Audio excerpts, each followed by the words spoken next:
There's a 32-year-old man sitting in his apartment right now. He's not unemployed, he's not sick, he has a college degree and a functioning body, but he hasn't left his room in 3 days except to grab food from the delivery driver. He's not alone. There are millions just like him, and their numbers are growing faster than anyone wants to admit. We're watching the largest mass withdrawal of young men from society in recorded history. They're not dying. They're not in prison. They're just gone, checked out, vanished into digital spaces while the real world moves on without them. And the terrifying part, most people have no idea this is even happening. Let me paint you a clearer picture. In Japan, they call them hikikomori. Over 1 million men under 40 who've completely withdrawn from social life. But this isn't just a Japanese phenomenon anymore. South Korea has them. Italy is seeing massive spikes. American men between 18 and 34 now spend more time alone than any generation in human history. 3 hours more per day than they did just 15 years ago. You might be thinking this is about lazy guys playing video games. That's what the headlines want you to believe. But what I'm about to show you goes so much deeper than that, and understanding it might be the most important thing you do today. The withdrawal isn't random, it's a response. And the psychology behind it reveals something profound about how human motivation actually works. See, there's a concept in behavioral science called the effort-reward ratio. Your brain constantly calculates whether the energy you put into something matches what you get back. When that ratio breaks, when the effort vastly exceeds any possible reward, something fascinating happens. You don't try harder. You stop trying completely. This is happening to men on a civilizational scale right now. Walk through the math with me. A 25-year-old man today needs roughly 30% more income than his father did at the same age just to afford a similar lifestyle. Housing costs have tripled relative to wages. The average age to buy a first home is now 38, up from 29 in 1980s. Dating. The top 10% of men on dating apps receive 58% of all matches. The bottom 50% receive less than 5% combined. Your brain sees these numbers. It does the calculation. And for millions of men, the calculation says, why bother? Notice what's happening. We're not talking about men who can't participate. We're talking about men who've decided participation isn't worth it. That's a completely different problem, and it requires a completely different solution. The invisible part is what happens next. When young men withdraw, they don't just disappear, they go somewhere. And where they're going should concern everyone, regardless of how you feel about gender politics. Digital spaces have become sophisticated enough to provide all the psychological rewards that used to require real-world achievement. You can experience status, progression, community and purpose without ever leaving your chair. Gaming has evolved into entire virtual economies. Online communities provide belonging. AI companions offer relationships without risk. A guy named Marcus, 28, told me something that stuck with me. He said, "In my game, I'm a guild leader. 300 people depend on me. I strategize, I lead raids, I solve problems. Then I log off and remember I'm a barista who can't afford his own apartment. Which world feels more real to you?" That question should shake you. Because for millions of men, the answer isn't what we'd hope. Now catch this pattern, because it explains everything. The men checking out aren't randomly distributed. They cluster in specific demographics. Men without college degrees are withdrawing 3 times faster than college graduates. Men in areas with declining industries are vanishing at double the rate of men in growth areas. Men who grew up without fathers are checking out at rates that are almost too depressing to sight. What does that tell you? This isn't about masculinity being toxic or men being lazy. This is about hope, or more specifically, the absence of it. Psychologists have identified something called learned helplessness. When an animal receives random shocks it can't predict or prevent, it eventually stops trying to escape, even when escape becomes possible. The animal has learned that its actions don't matter, so it gives up. We've created the human equivalent. A generation of men who've learned that their efforts don't produce results, so they're giving up. The numbers back this up in ways that should alarm everyone. male labour force participation for prime working age men, 25 to 54, has dropped to 88%. That might sound high until you realise it was 98% in 1960. 10 percentage points represents millions of men. Male college enrolment is now 40% of students, down from 58% in 1970. Male suicide rates are 4 times higher than female rates, and climbing. These aren't isolated statistics. They're all symptoms of the same underlying condition, mass demoralization. What makes this truly dangerous isn't just what's happening to men, it's what happens to societies when large populations of young men have nothing to strive for. Pull up the history books. Every major period of social instability in human history involved large numbers of young men with no stake in the system, no families, no property, no future they believed in. The French Revolution, the rise of fascism, the Arab Spring. All of them powered by millions of men who'd concluded they had nothing to lose. We like to think we're different, more advanced, more stable. But the psychology hasn't changed. Young men without purpose don't just sit quietly. They either implode or explode, and we're seeing both. The implosion shows up as addiction, depression, suicide. Deaths of despair among men under 45 have increased 400% since 2000. The explosion shows up as radicalization, violence, extremism. Every domestic terrorist in America over the past decade fits a nearly identical profile. Young, male, isolated, spending massive amounts of time in online spaces. Stop and absorb that for a moment. We're not just watching individual tragedies. We're watching the conditions that historically precede social collapse. The truly unsettling part? The response from society has been to either ignore it or mock it. Male tears became a punchline. Struggling men became the butt of jokes, and that response is creating exactly the resentment it claims to fear. You know what happens when you tell someone their problems don't matter? They find someone who says they do.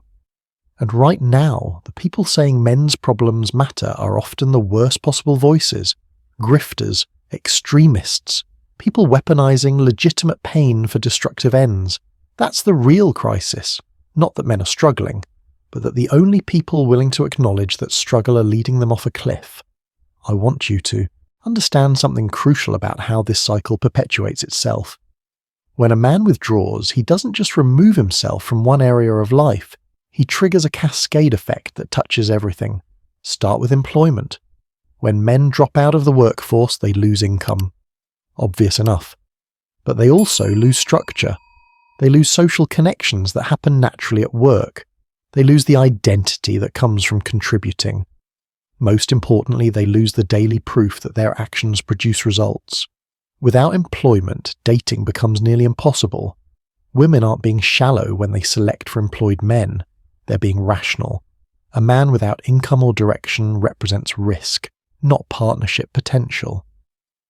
So the withdrawn man loses romantic prospects, which removes another major incentive to engage. Without romance or work, community involvement falls apart. You stop showing up to social events when you feel like a failure. You stop accepting invitations when you can't reciprocate. Your social circle shrinks to online contacts who never see your real circumstances. And here's where it gets truly vicious. Without community, without romance, without work, you lose all the natural feedback loops that regulate mental health. Depression sets in. Anxiety spikes. The motivation to change evaporates because change seems impossible. Each element reinforces the others until withdrawal becomes permanent. The system isn't designed to catch these men either. Mental health services are built around crisis intervention, not slow-motion decline. Economic support programs assume temporary setbacks, not fundamental disengagement. Social services target visible problems like homelessness or addiction, not quiet disappearance into studio apartments. So millions of men slip through every crack in every safety net we've built. And we only notice them when they become statistics. Now watch how the economic piece connects to everything else, because this is where the whole picture comes together. The traditional path for men looked like this: graduate high school or college, get stable employment, build savings, buy a home, get married, start a family. Each step built on the previous one. Each achievement unlocked the next level. That path is essentially gone for most men now. Entry-level jobs require experience. Experience requires entry-level jobs. The paradox traps millions in perpetual limbo. Housing prices have detached completely from wage growth.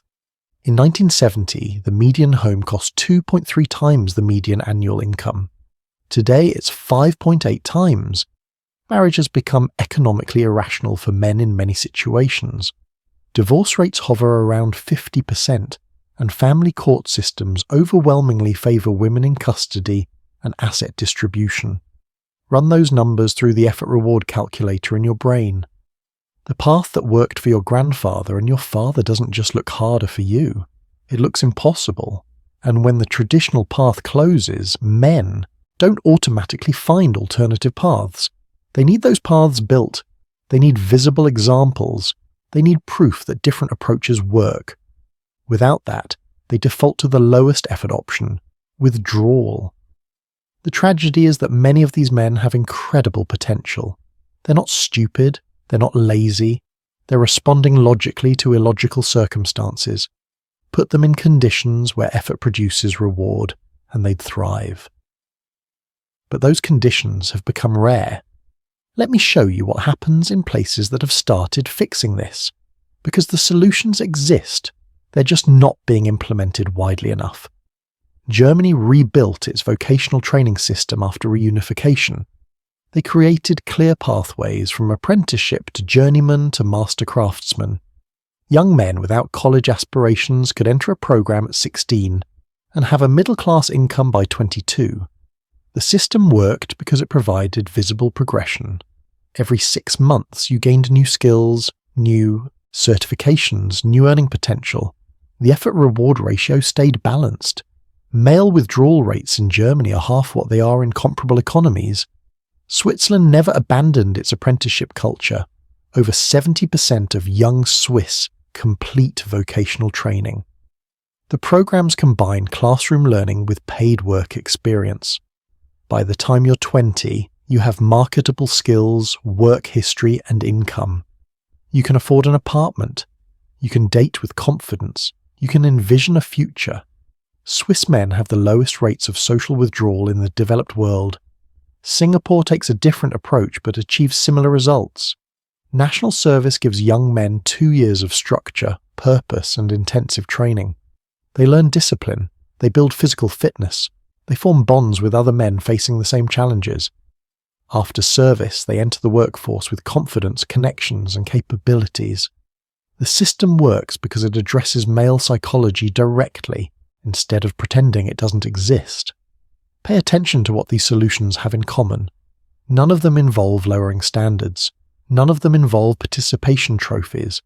None of them pretend that men and women are identical. They all provide structure, clear progression, and tangible rewards for effort. They work because they align with how male motivation actually functions instead of fighting against it. You're probably wondering what this means for you personally, because abstract problems need concrete responses. If you're a young man feeling the pull toward withdrawal, recognize the trap before it closes completely. Your brain is trying to protect you from disappointment by eliminating desire. That protection will kill you, slowly, painlessly, but permanently. You need to find one domain where cause and effect still function. Physical fitness is the easiest because your body responds predictably to consistent effort. Lift weights 3 times per week for 3 months. Track your progress. Watch your numbers climb. Let your brain relearn that effort produces results.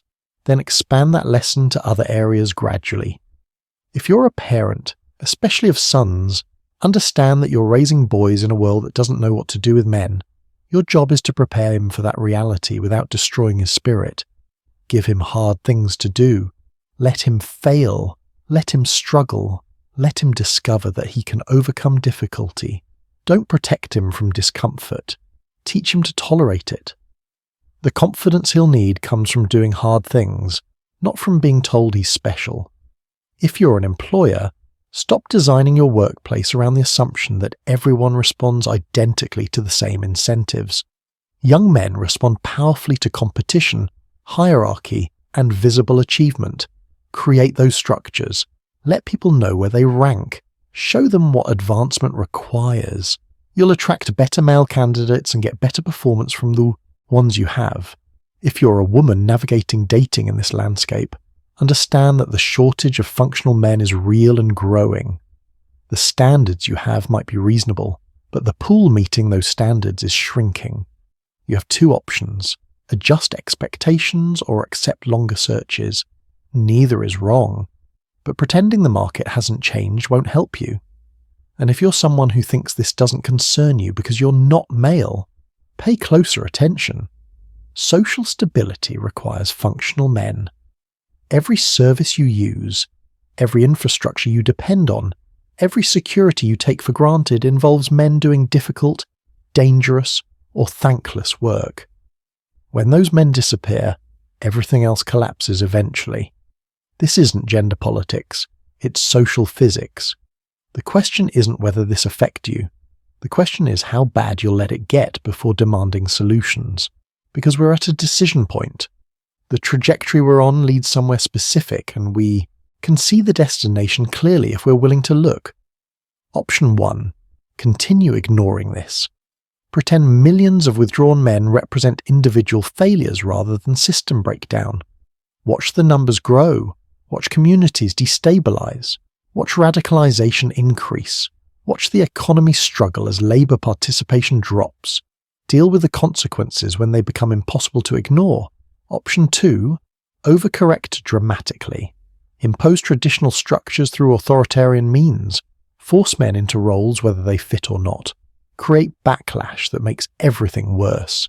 History shows us this movie. We know how it ends. Option 3. Actually fix the underlying conditions. Create economic pathways that make engagement rational. Build social structures that provide purpose.